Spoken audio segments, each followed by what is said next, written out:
biko moto. Nkunda abantu bashyushye. Biblia inasema uko Biblia iravuga kama hauko moto niba udashyushye na hauko baridi ukaba udakonje nitakutapika. Nzakuruka. Donc maisha ya Mkristo, ubuzima bwa Kristo, anda hapa tufanye kazi. Maisha ya Mkristo, ubuzima bw'umukristo haipashe kuwa vuguvugu. Ntabwo bwakagombye. Maisha ya Mkristo, ubuzima bwa Kristo haiwezi kuwa na shomaji. Ntabwo bwagira gukira. Maisha ya Mkristo, ubuzima bwa Kristo haiwezi kuwa bila kitu. Ntabwo bwabaho. Maisha ya Mkristo, ubuzima bw'umukristo haiwezi kuwa bila fondation. Ntabwo bwabaho budafite. Semeni amen. Amen. Semeni amen. Amen. Semeni amen. Amen. Haleluya. Haleluya.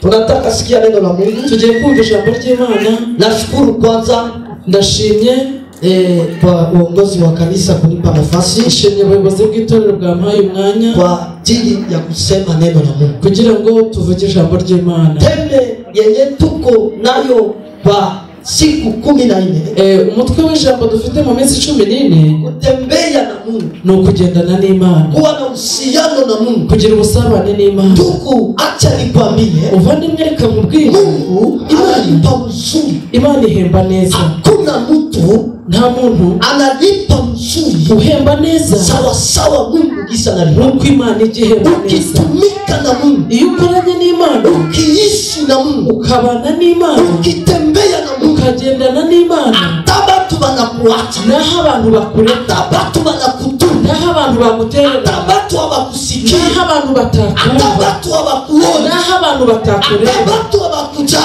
naho abantu batakwitaho. Ariko Imana atafanya kitu, ikora ikintu, ataumba kitu, izarema ikintu, atakireye kitu, izarema ikintu, ataweka kitu, izashyira ikintu kitaacha watu, kizatuma abantu wanakusamini, baguha agaciro, kitaacha watu bazatuma wanakuona, bakureba, kitaacha watu kizatuma abantu wanakujali, bakwiyumva. sababu ya Mungu, kubera Imana, sababu ya Mungu, kubera Imana gusa. ila haiwezekani, ntibishoboka, itawezekana, byashoboka, sababu ya Mungu tu. kubera Imana gusa. Wenye walikukataa, abakwanze watakuitika, bakakwemera, sababu ya Mungu tu. kubera Imana gusa. Wenye walikutupaka, abakutereranye watakuya, bakakugarukira, watakutafuta, bakagushaka, sababu ya Mungu, kubera Imana gusa. Amen. Amen. takuwa wa zamani, uzaba uw'agaciro. ndani ya Biblia, muri Bibiliya hakuna mtu, nta muntu alitembea na Mungu wigeze ugendana n'Imana akapata haya ngo akorwe n'isoni. Ukisoma Biblia, iyo usomye Bibiliya ndani ya kitabu ya Mwanzo, mu gitabo cy'Itangiriro, unaenda Ufunuo, ukajya mu Ihishu, mu byo Biblia inasema, Bibiliya iravuga ngo ukienda kwa Mwanzo 12, iyo ugiye mu Itangiriro 12, Mungu anamwambia Ibrahimu, Imana ibwira Aburahamu, toka mu jamaa ya kwenu, va mu muryango w'iwanyu, toka ndani ya kabila ya kwenu, va mu bwoko bw'iwanyu, toka ndani ya kizazi va yenu, mu rubyaro rw'iwanyu, toka ndani ya nchi yenu, va mu gihugu cyanyu, kuya, ngwino, itika tu, emera gusa utoke, wemere kuva. vingine mimi Mungu ibindi njyewe nk'Imana nzabyishakira. Mtu akitembea na Mungu, iyo umuntu agendanye n'Imana, Mungu analeta assurance. Imana izana uburinzi mu muntu. Mungu analeta assurance. Imana izana uburinzi. Mungu analeta msaada. Imana izana ubufasha wanadamu wanashinda, aho abantu bananiwe. Mungu analeta msaada. Imana izana ubufasha watu wanakataa, aho abantu babyanze. Ina wakati ndugu, hari igihe muvandimwe unatafutaka zambi ulifanyisia watu, ujya ushaka icyaha wakoreye unaikosa ukakibura. Ina wakati, hari igihe vita inainuka, intambara ihaguruka, majaribu inakuya, ibigeragezo bikaza, unajiswali, ukajya wibaza, mimi ndio nilifanyaka nini? ninjye wakoze iki? Mimi ndio nilifanyaka nini? ninjye wagize nte? Lakini asubuhi ya leo, ku gitondo cy'uyu munsi, niko na muda kidogo, umwanya mugufi, akatangazia mtu, ndashaka kubwira umuntu, ikiwa ndani ya mafuta hii mazabao, ndi kuri uruhimbi, wewe uko unanifuata, uri umurikira, wewe uko unanisikiliza, uranyumva, ni kusema, ni ukuvuga, tembea na Mungu, gendana n'Imana, utaona mambo uzabona ibintu bihinduka. Semeni amen. Amen. Sema amen. Amen. Pigia kwanza Yesu mikono. Tukomere Imana mashi. Amen.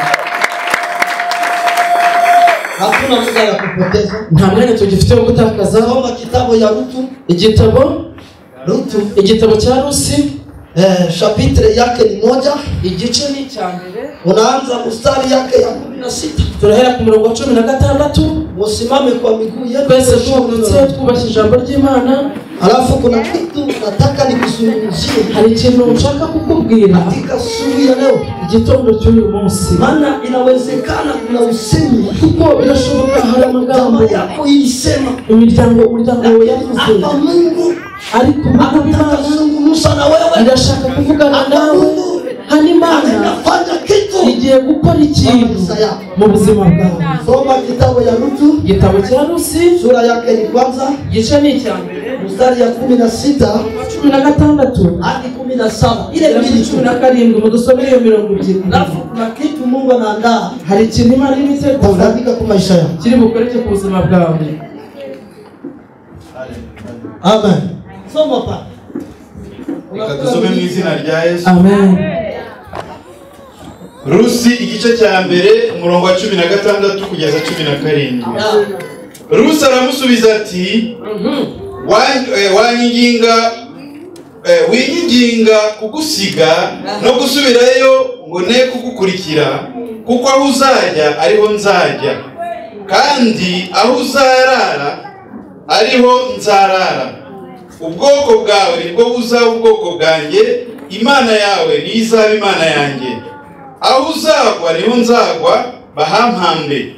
Nihagira ikintandukanya nawe atari urupfu, Uwiteka azabimpore ndetse bikabije. Amen.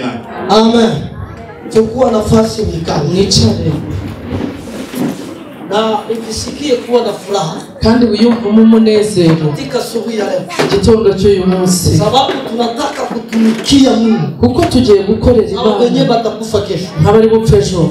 Wewe mwenyewe unazindaa ndani ya masafari, ndani ya njia, wewe wicaye mu nzira, birakureba. Biblia inatuambia story moja, Biblia itubwiye amateka amwe, lakini nataka niwaambie mbele niingie kwa hii habari, ariko ndashaka kubabwira mbere yuko ninjira muri iyi nkuru. Biblia hii inaweza kwa macho yako kuonekana karatasi bure hivi. Biblia mu maso yawe yagaragara nk'ibipapuro bitebiraho, lakini nataka nikwambie maisha mzima, ariko ndashaka kubwira mu buzima buzima iko ndani ya neno la Mungu, buba mu ijambo ry'Imana. Ukiamini tu, iyo wizeye gusa, utaona mambo itafanyika, uzabona ibintu bikoreka, itatoka kwa karatasi, bizava mu mpapuro, inaingia kwa maisha yako, bijya mu buzima bwawe, na ikiingia kwa maisha yako, kandi nibyinjira mu buzima bwawe, watu wanaanza kuiona, bazatangira kubibona n'amaso. Ndashaka kubabwira ikintu kimwe. Ndani ya mji ya Bethlehem, mu murwa wa Bethlehem, kulikuwa baba mmoja, hari umugabo umwe, alikuwa na mke wake, jina yake Naomi. Yari afite umugore witwa Naomi. Bethlehem maana yake ni mji ya mikate. Toka tafsiri ya Bethlehem, bisobanura bw'i Bethlehem bisobanura ngo umurwa w'imitima. Okay, Bethlehem maana yake ni boulangerie. Bethlehem bivuga ngo na ahantu h'imitima. Tafsiri ya Bethlehem nibwo busobanuro bw'i Bethlehem. Sasa fasi ya mikate, ahantu h'imitima. Ikawa siku moja haba umunsi mikate ikakosekana, imitsima irabura, ikaingia Bethlehem, itera Bethlehem. Huyu bwana Elimeleki, uyu mugabo Elimeleki pamoja na mke wake hamwe n'umugore we wakatoka ndani ya mji ya mikate, bava mu murwa w'imitima, wakaenda mwinchi wanaita Moabu, bajya mu gihugu bita Moabu. Moabu haikuwa nchi, ni watu. Moabu ni yari igihugu, hari abantu, ni watu balizaliwa, ni kusema ni baba na msichana balizala mtu bakamuita Moabu. Numugabo n'umukobwa babyaye umuntu bamwita Moabu. Mtu alizala na mtoto yake mwanamke wa kwanza.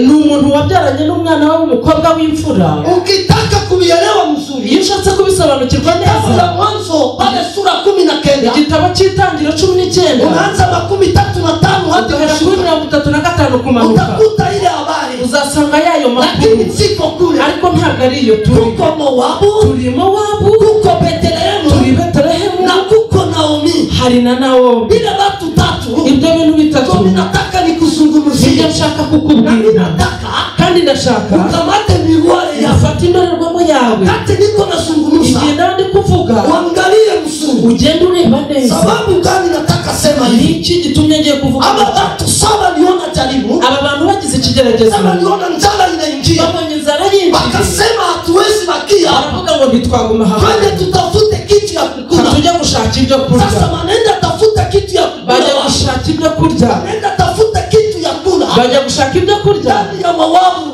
imawa Fasi hakuna uzima. ahantu hatari ubuzima Fasi hakuna baraka. ahantu hatari umugisha Fasi laana iko. ahantu hari umuvumo Basi ukisikia mzuri. kuko iyo wumvishe neza umwana iyo Haiko baraka pana. ntabwo aba ari umugisha Kuko ni yeye moja ni hivi. ukuvuga ngo haba hari Kuko karande probleme moja haba hari hivi. ikibazo Wewe kimwe mwenyewe uko unanisikiliza. wowe urimo kunyumva Acha nikwambie. reka nkubwire Betlehemu Betlehemu ni fasi ya ahadi ya Mungu. ni ahantu h'amasezerano Ni fasi y'Imana wanachunga ni Mesia ahantu atazaliwa. bategereje ko Ni Mesiya fasi azavuka wanachunga wokovu. ni ahantu bategereje agakiza Isiraheli Walitabiriwa kwamba bahanuriwe yuko watapata Mwokozi. bazabona umukiza Lakini ariko wakakuwa wakazubaa bararangara sababu ya problemi, kubera ikibazo sababu ya jaribu. kubera ikigeragezo Usitoke kwa ahadi ya Mungu. ntukave mu masezerano y'Imana Usitoke kwa ile Mungu alisema. ntukave ku byo Imana yavuze Watu wengi siku hizi abantu benshi muri iki gihe wanarudia nyuma basubiye inyuma sababu ya ile Mungu alisema. kubera ibyo Imana yavuze Akiona inakawia yabonye bitinze anaanza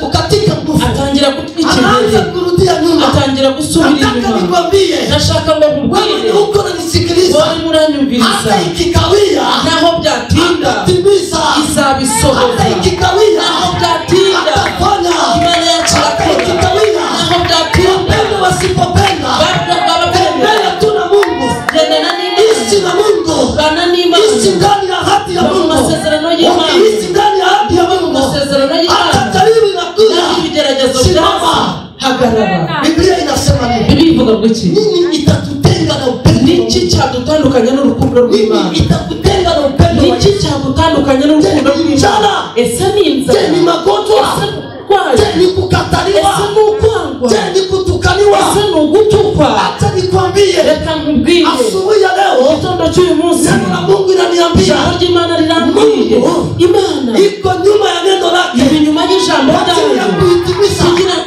hata ikikawia. naho ryatinda Haleluya. amen Inawezekana, birashoboka Shangazi alisema, ko nyogoseri yavuze inawezekana, birashoboka Muyomba alisema, ko nyokorome yavuze inawezekana, birashoboka Watateba alisema, ko abanyagakuru bavuze inawezekana, birashoboka hata rafiki zako ko n'inshuti walisema, zawe zavuze inawezekana, birashoboka hata ndugu yako ko n'abavandimwe wanakuangalia, iyo bakurebye wanakata hukumu juu yako. bashaka Lakini hata kubahereza nikwambie, ariko reka ndani ya nkubwire ile maneno yote muri ayo magambo Mungu yose haiko nyuma yake. Imana ntiri Mungu inyuma haiko juu ya yayo ile neno. Imana ntiri muri ayo magambo juu yako. ayo bakuvuzeho Mungu ariko Imana nyuma ya neno, iri nyuma y'ijambo ryayo Semaka, nyuma y'ijambo yavuze yako. mu buzima bwawe Hallelujah. amen amen Naomi anatoka Bethlehemu. Naomi ava i Betlehemu Alikuwa na vijana wawili. yari kumwe n'abasore babiri Mungu akubariki. Na Mungu atimize. Ukuri kw'Imana. Ukuri kw'Imana. Haleluya. amen Haleluya. amen Biblia inasema Biblia iravuga ngo alikuwa na vijana wawili. yari afite abasore babiri Alikuwa Bethlehemu. igihe yari i Betlehemu Wakati alitoka asohotse maligre njala. nubwo hari Bakia inzara na Mungu. kumana n'Imana Maligre baseme. nubwo bavuga Bakia na Mungu. kumana n'Imana Usitoke kwa Mungu. Usitoke ku Mana. Usiache Mungu. Ukareke Imana. Usitupe Mungu. Ugata Imana. Naomi anatoka. Barasohoka. Tupe kwenye anatoka. aho yari avuye Kwenye niho hari ahadi ya Mungu iko. isezerano ry'Imana Tupe kwenye anaenda. aho yari Njoo kwenye agiye kifo iko. niho hari Njoo kwenye laana iko. niho umuvumo wari uri Ufika kule.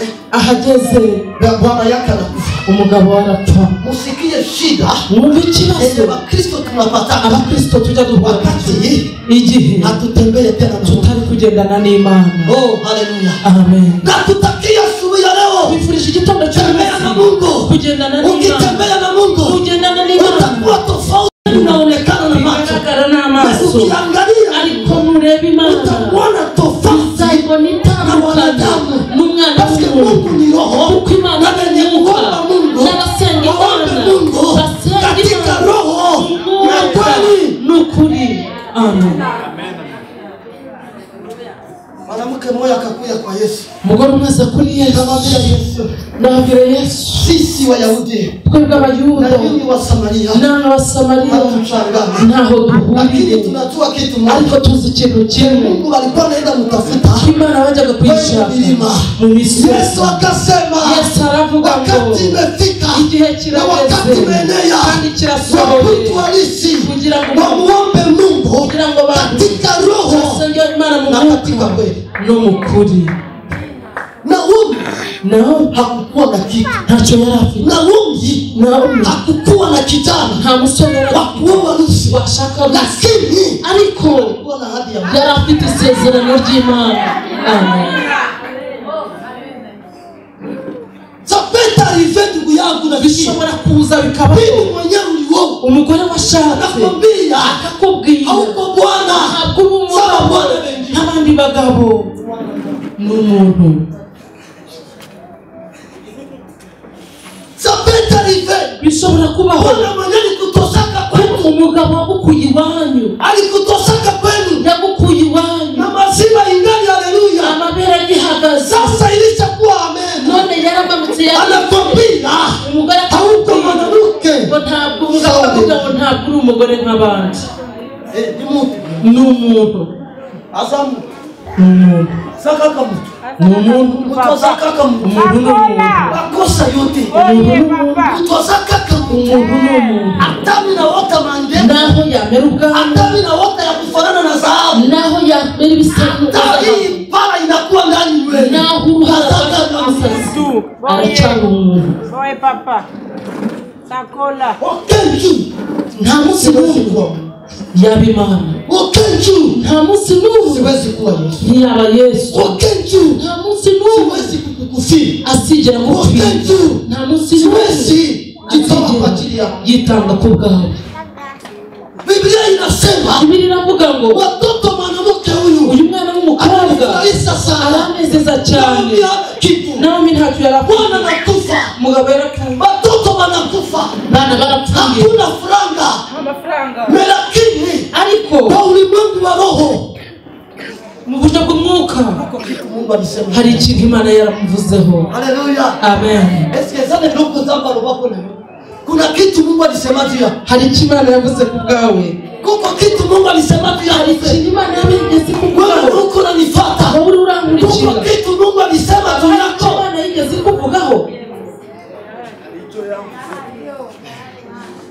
Rusi akasema Rusi aravuga ngo ninapata bahati, ngize amahirwe, ninaona Muku mbonye umuntu wa Bethlehem. w'i Betelehemu. Acha niwaambie, Reka mbabwire, ukitembea na Mungu, ugendana unaishi na mtu, ukabana n'umuntu, unaona kwamba ukabona yuko hakuna influence iko na ongeza nta kwa kiyongera maisha yako, mu buzima na bwawe, nilikuwa navyo nibyo wari viko ufite vinapotea. kugenda Fanya bishira. examen, inawezekana examen, Kora ikizamini, inawezekana birashoboka ile budongo unasimama iryo tako uhagazeho rifite ikibazo. mwanadamu anatoka kwa budongo, Kandi umuntu ava mu itaka atarudia kwa budongo. kandi azasubira mu itaka. C'est ça la révélation. Niryo hishuriro. Mwanadamu alitoka kwa budongo, Umuntu yavuye mu itaka na mwanadamu atarudia kandi kwa umwana budongo. w'umuntu azasubira mu itaka. Ukitegemea mwanadamu, Ukuvuga ngo niwiringira umuntu, wewe ni udongo, wowe uri itaka, yeye inategemea udongo, wiringiye ubundi butaka, wote mtabomoka, mwese muzasenyuka, unarudia kwenye udongo. musubire mu itaka. yes Ndugu Muvandimwe walipokangalia uruparareba akasema aravuga ngo utatewa uyu yeye mukecuru namutosaka kwa nini ntamukura hirya, ana kigaso nta kintu na uzatanioa uzongera kunshaka, ana buzazi nta kundi ana kubyara, bwana nta mugabo, hana ntacyo, hana kitu. habe nta n'ikintu na kimwe agifite. Mimi ninaambiaka watu Njye ndabwira abantu, hii safari ya kwenda uru mbinguni rugendo rujya mu ijuru hapana kuangalia mtu, ntukagire kila ubureba, mtu iko na misio yake. buri wese afitiye intego. Abambia kweli, Babwije ukuri, kila mtu iko na misio buri yake. wese afitiye Yule mwenye intego. anaikala pembeni yako aujue misio alikuya nayo, lakini Rusi akuangalia wapa akasema wewe rudia kwenu, lakini mimi ariko njyewe nitaambatana na wewe. nzagumana n'uyu muntu.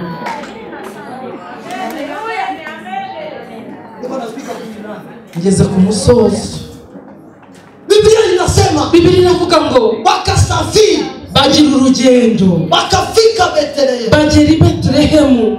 Walifika Betlehemu. bageze i Betlehemu Basi Mungu alisema. ahantu Imana yavuze. Haleluya. Amen. Siku nyingine nikamwambia watu, kiriye mbwira abantu unaweza zunguka, ushobora kuzenguruka, unaweza enda China, ushobora kujya mu Bushinwa, enda Angleterre, ukajya mu unaweza enda hata Ulaya, ukajya ni Burayi. lakini kama ahadi ya Mungu ariko nibisezerano iko na kureklame hapa, iri kugusaba lazima utarudia, lazima utatafuta Mungu, uzagaruka ushaka Imana.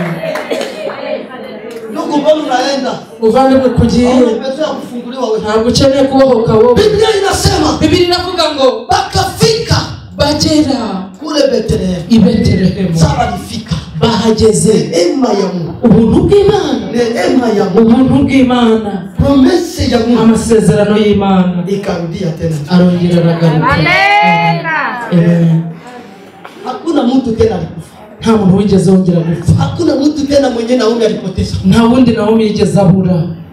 Biblia inasema wanafika, Biblia ivuga ngo bahageze, huyu ni Rusi, uyu ni Rusi na mwingine ni Naomi, undi ni Naomi, wote ni wanawake, bose baraba. nani ataoa mwingine ninde washaka tu azale mtoto kugira ngo abyare umwana? Sadireke, ni ukuvuga ngo descendance yao, ukoo wao, ubwo inkomoko yabo ilishapotea. yari irangiye. Lakini hata nikwambie, ariko reka mubwire, hata descendance yako ilipotea, nubwo inkomoko yawe hata kizazi yako ilipotea, inkomoko Mungu yarangiye, anaweza restore, Imana Mungu anaweza jenga tena, Imana yakongera kurema aho abantu batazi, aho abantu batareba, aho abantu batakireba, tena na jenga. Imana yakongera kubaka. Ninapenda Mungu, nkunda Imana, ya vile ndio yenyewe Mungu anapenda. bene nk'ibyo nibyo Imana ibishaka. Wanaanza sasa kuangalia, batangira kureba mamukwe nyirabukwe iko naangalia sasa msichana yake, ari kureba umukaza huyu naye basi uyu nawe biko Yesu, ameze bite, biko wanaangalia, bagenda hawajue cha kufanya, hawajue kwa kwenda, aho kujya, lakini ariko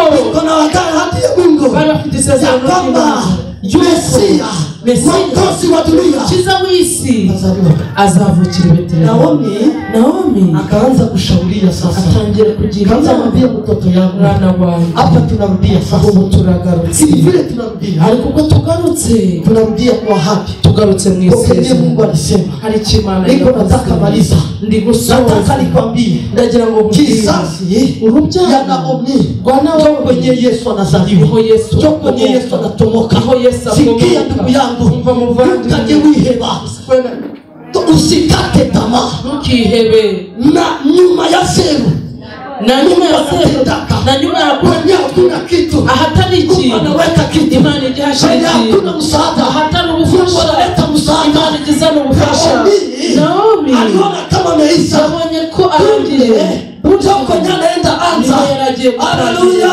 Amen. Nasali rudia Betlehemu. Nasuli Betlehemu. Akambia watu. Abwira abantu. Usiniite tena Naomi. Nimukongera kunyita Naomi. Maana Mujye yake mutamara. mchungu. Bisobanura gusharira.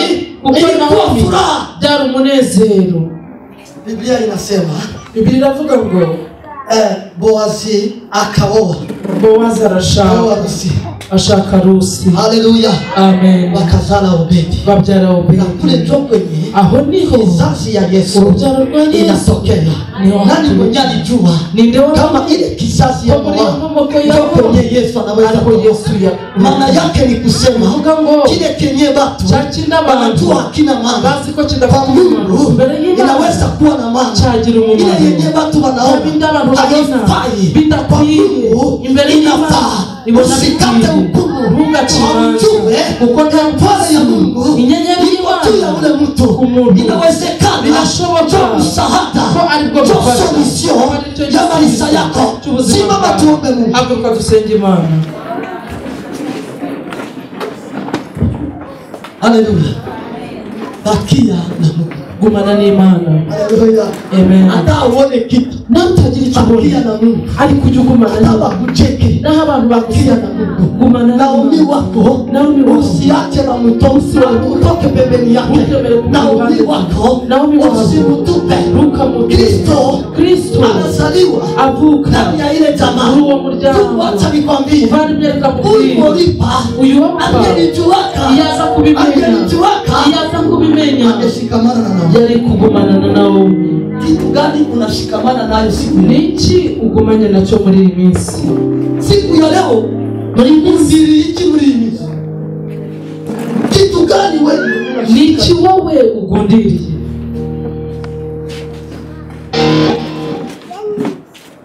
Oripa hatujua historia yake tena. Orpari tukiza amateka ye. Historia ya Naomi pamoja na Rusi tunaifahamu. Amateka ya Naomi na Rusi turayazi. Nilisoma ile fasi kitabu yote hii ya Rusi. Nasomye kino gitabo cyose cya Rusi. Hata fasi moja. N'ahantu Hawakusemaka tena nawe. bigeze bongera kuvuga Orpa. Bakaendelea Ariko bakomeza na hii kuvuga. kitabu Kandi iki gitabo ya Rusi. cyitwa icya Rusi. Ntabwo ari icya Orpa. Kuko yihanganye pembeni na mama. yicara iruhande rwa nyirabukwe. Amenya inyenyeri n'ubuntu bwari kuri nyirabukwe. Omba Mungu Baba katika jina la Yesu. Baba tupatie kutambua neema yenye iko kwa kanisa hili. Tutambue neema yenye iko juu ya maisha yetu na juu ya uongozi wa kanisa. Bwana utusaidie, Bwana utuokoe. Kwa pamoja na sisi tuone mkono wako, tuone mshindi wako, maana wewe unaweza. Ulisaidia Naomi pamoja na Rusi wakarudia Bethlehema. Rudisha watu wako wakurudilie tena, wakuone tena, wakitafuta uso wako watabarikiwa kwa jina la Yesu. Pigia Yesu makofi. Na Mungu awabariki.